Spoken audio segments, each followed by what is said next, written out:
Hi friends, വീട്ടിലുണ്ടായ കോവയ്ക്കാണിത്. ഇടയ്ക്കുണ്ടായിരുന്ന ചെറിയ ടൈപ്പായിരുന്നു, ഇപ്പോൾ കുറച്ചുകൂടെ വലുത്. ഇപ്പോൾ മെഴുക്ക് വരട്ടണതിനേക്കാളും ഇതൊന്ന് ഫ്രൈ ചെയ്തെടുക്കാം നമുക്ക്. ഞാനിപ്പോൾ ഇതെല്ലാം മുറിച്ച് ഭംഗിയാക്കി വെച്ച്. അപ്പോൾ ഫ്രൈ ചെയ്യുമ്പോൾ ഈ കണക്കിന് ഇങ്ങനെയാണ് മുറിച്ച് നമ്മൾ എടുക്കാറുള്ളത്. ഞാനെടുത്ത എല്ലാം ഇപ്പോൾ നല്ല പഴുക്കാറായതാണ്, പക്ഷേ നല്ല വിളയാത്ത നോക്കി എടുക്കാൻ ശ്രമിക്കണം. പക്ഷേ അങ്ങനെ എടുത്താൽ തന്നെ ഇത് ഫ്രൈ ചെയ്യുമ്പോൾ നല്ല ഫ്രൈ ആയി തന്നെ കിട്ടും. ഞാൻ കുറച്ച് മഞ്ഞൾപ്പൊടി, ഒരു ശകലം മഞ്ഞൾപ്പൊടി, ഒരു 2-3 സ്പൂണ് മുളക് പൊടി. അതായത് നമ്മളിപ്പോൾ മീനൊക്കെ പൊരിക്കാനായിട്ട് നമ്മൾ മുളക് പുരട്ടില്ലേ, അതേപോലെ പുരട്ടി കുറച്ച് സമയം അങ്ങോട്ട് വെച്ചാൽ മതി.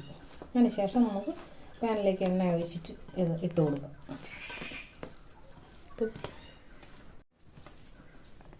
ഒരു കാര്യം ശ്രദ്ധിക്കേണ്ടതെന്ന് വെച്ച് കഴിഞ്ഞാൽ, ഈ കോവയ്ക്ക ഫ്രൈ ചെയ്യുമ്പോൾ നമ്മൾ ശ്രദ്ധിക്കണം വെച്ചാൽ ഉപ്പ് ഒരല്പം പോലും കൂടാൻ പാടില്ല. വളരെ കുറച്ച് മാത്രമേ ഇതിൽ ഉപ്പ് ചേരുള്ളൂ. അതുകൊണ്ട് എപ്പോഴും അത് ശ്രദ്ധിക്കണം. ഉപ്പ് വളരെ കുറച്ചിട്ട് നമ്മൾ ഇത് ഫ്രൈ ചെയ്യാൻ നോക്കണം. ഇതിലേക്ക് നമുക്ക് ഇത്തിരി കടുക് ഇട്ട് കൊടുക്കാം. കടുക് ഇട്ട് പൊട്ടി വരുമ്പോൾ എണ്ണ ചൂടായോന്ന് അറിയാനാണ് ഞാൻ ഇത്തിരി കടുക് ഇട്ട് കൊടുത്തത്. കരിവേപ്പിലയും കൊടുക്കുന്നു.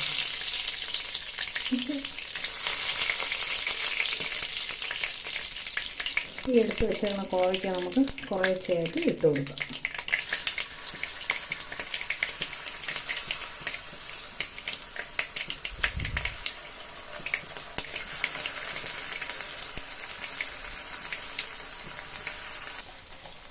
ഞാനിപ്പോൾ ഇതെല്ലാം ഇട്ടിട്ടുണ്ട്. ഇത് നമ്മൾ കുറച്ചൊന്ന് ഫ്ലെയിം ഒന്ന് കൂട്ടി കൊടുക്കുമ്പോൾ കുറച്ച് ഇളക്കി മാറ്റി കൊടുത്താൽ മതി. അത് കറക്റ്റ് മൂത്ത് വരും. 2 പ്രാവശ്യം ഇടാനൊന്നും നിൽക്കണ്ട. കറക്റ്റ് മൂത്ത് നമുക്ക് കിട്ടും. അപ്പോൾ ഇത് ചെറുതായി ചുരുങ്ങി വരും. അപ്പോഴത്തേക്ക് നമുക്കിത് ഇളക്കി മാറ്റി കൊടുത്തുകൊണ്ടിരിക്കും. ആദ്യം നമ്മളിത് ഇടുമ്പോൾ ഹൈ ഫ്ലെയിമിൽ അങ്ങ് വയ്ക്കണം. എന്നിട്ട് ആ മൂത്ത് വരുന്ന അനുസരിച്ച് നമുക്ക് ലോ ഫ്ലെയിമിലൊക്കെ ഇട്ട് മാറ്റി അത് ക്ലിയർ ചെയ്ത് കൊടുക്കാം. നമ്മളിവിടെ എന്തോരം കോവയ്ക്ക ഇട്ടിട്ടുണ്ടെന്ന് വേണ്ട. ഫ്രൈ ആകുമ്പോൾ കുറച്ചേ വരുള്ളൂ. അത് ഇതിൽ കിടന്നിങ്ങനെ ചെറിയ തീയിലിങ്ങനെ കിടക്കുമ്പോൾ നല്ല ഡ്രൈ ആയി നല്ല ഇതായിട്ട് വരും. അതാണ് നമ്മുടെ കോവയ്ക്ക. അപ്പോൾ എല്ലാവരും ഒന്ന് ചെയ്ത് നോക്കണം കേട്ടോ. ചെയ്തിട്ട് അതിൻ്റെ ഫീഡ്ബാക്ക് അറിയിക്കണം. പിന്നെ എൻ്റെ ചാനലൊന്ന് സബ്സ്ക്രൈബ് ചെയ്യണം, സപ്പോർട്ട് ചെയ്യണം, ലൈക്ക് ചെയ്യണം, ഷെയർ ചെയ്യണം. അപ്പോൾ മറ്റൊരു വീഡിയോ ആയിട്ട് പിന്നെയും വരാം.